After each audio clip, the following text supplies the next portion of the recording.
The second episode of Season 11 of Futurama is here, and it's safe to say that after the self-aware episode last week that was hammering home its return and original cancellation, rightfully so, this episode took us back to the show's core and gave us a story that was embedded with sprinkles of humour and was focused on developing the plot forward.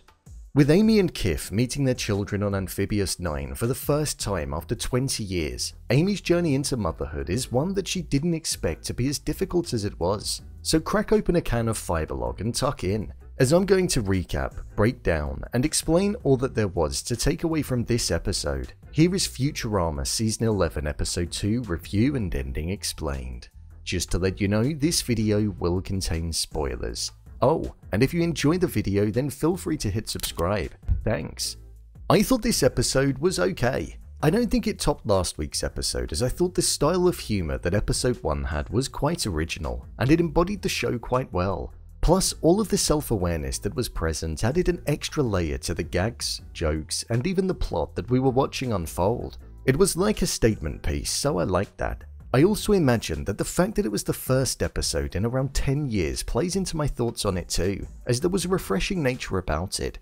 This one, however, despite being humorous at points, it felt like it was more focused on portraying the story and reality that many mothers and parents can often face, which I thought was interesting for the show to do. It showed how parents can often feel as though their children favour somebody else outside of the family, or even within the family, rather than the parents themselves.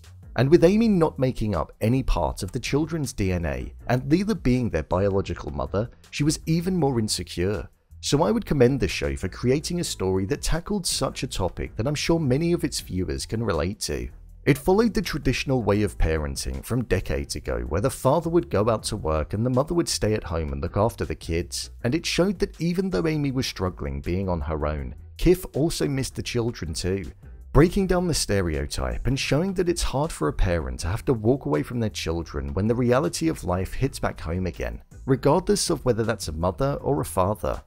The scenes with Kif and Zap having to carry out repairs and facing off against the bears on the planet was something that I wasn't really a huge fan of. It was okay, but it was definitely the least interesting part of the episode. I'd say that's probably where the humour and jokes came from in this episode. The honey sweets were the one constant that seemed to find its way to be present throughout all of it, and even the treacle, making it into the penultimate shot of the episode. I would say that the lack of supporting cast and features from Fry, Bender, Leelea and the Professor were felt in this episode. I would have liked to have seen them on screen a bit more, but I understand that there just wasn't that much relevance for them to be involved in the story, other than Leelea. But that's coming from a biased point of view, because Amy is a character that I've never really been the most invested in when it came to the rest of the characters in the show. We saw that one of the core messages and takeaways from this episode was that being a parent can sometimes transcend DNA, and there's more to being a good parent than just being related to them. With the Grand Midwife putting a challenge in place in order for Amy to prove that her motherhood wasn't going to be put into question due to her not holding any DNA, we saw her say a line that summed up what all parents think and feel. When the Grand Midwife asked her, "Amy, do you or do you not love those children?" she responded with "more than I knew I could love anything," something which many people often say in real life when they talk about seeing their children for the first time. This answer meant that she passed the test, showing her and also us that love is the most important thing, and that the attention, care, and kindness that one gives their child is what truly defines being a good parent, not how biologically connected you are.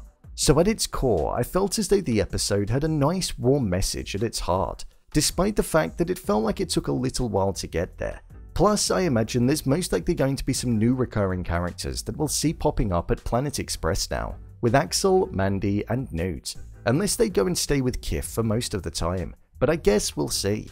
In terms of performances, I thought they were pretty good. I know there were a lot of comments last week due to the fact that many of the voice actors had aged, which meant that their voices sounded a little different.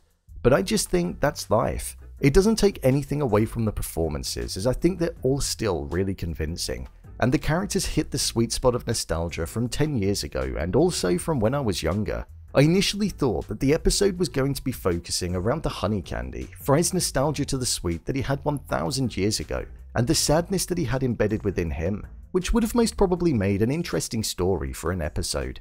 but I preferred the fact that it was just a small motif that kept occurring and popping up throughout the runtime. It was the reason as to why Zapp found himself in the situation with the bears, so it all tied together quite nicely. In the opening title sequence, there was an old school style animation that was present, which gave us a small glimpse into the scene that we saw taking place in the actual episode. During the title sequence, we saw an individual pulling out their teeth, and that's exactly what we saw Amy doing when she had a chew on the clump honey that was created, so I thought that was a cool touch. So overall, I would say that I did enjoy this episode, but it wasn't my favourite episode of Futurama. I found it to be a little slow, and maybe the more intimate nature of being with Amy and Kif was something that I just wasn't that invested in, as like I said, they're two characters that I don't really care about that much. I liked the weight of the story and the meaning behind it, because it has weight in the real world and it's something that I imagine many people out there experience quite a lot. The feeling that they're not good enough as a parent, but also for those that aren't biologically related, the fear of disconnect, when in reality it doesn't matter. Love is what matters, so it was a nice message for the show and episode to put forward. Episode 3 predictions. The next episode looks like it's going to be a more action-packed and adventurous episode, and the synopsis is Bender and the crew head west to join the Bitcoin mining rush. So I feel it's most probably going to be an interesting story. Physical mining for that. It's going to be a weird take on crypto probably, but I'm down for seeing how they're going to do it. Within the promotional image for the episode, it looks as though Leelea, Bender, Fry and Zoidberg are all going to be running away from something, so they're most probably going to be put in a large amount of danger whilst mining for Bitcoin, so the stakes will most likely be quite high. I'm glad the show is back, as there isn't a show like it that's out there at the moment. The nostalgia hits, the characters hit, the story hits, and the show itself hits. So it's a good welcome back and a great continuation from the first episode. I can't wait to see what season 11 is going to bring, and how it's going to develop forward. With 8 episodes to go still, there's so many great stories that are still to come, plus another 10 when they eventually release those too. Bring them on. So, there you have it, Futurama Season 11 Episode 2 review and ending explained.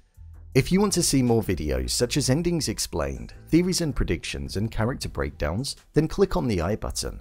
Or alternatively, you can head over to my channel where you'll find them all. If you'd like to give me a show or movie that you'd like me to review, then head over to my Twitter, @brainpilot_, and tweet me what show or movie you'd like me to review next. And finally, if you'd like to see what I rate the latest movies that don't quite make the cut to getting a dedicated video, then head over to my Letterboxd profile. It's where I rate the latest releases in real time. What did you think of this episode? Leave a comment down below, and don't forget to subscribe. I'll see you next time.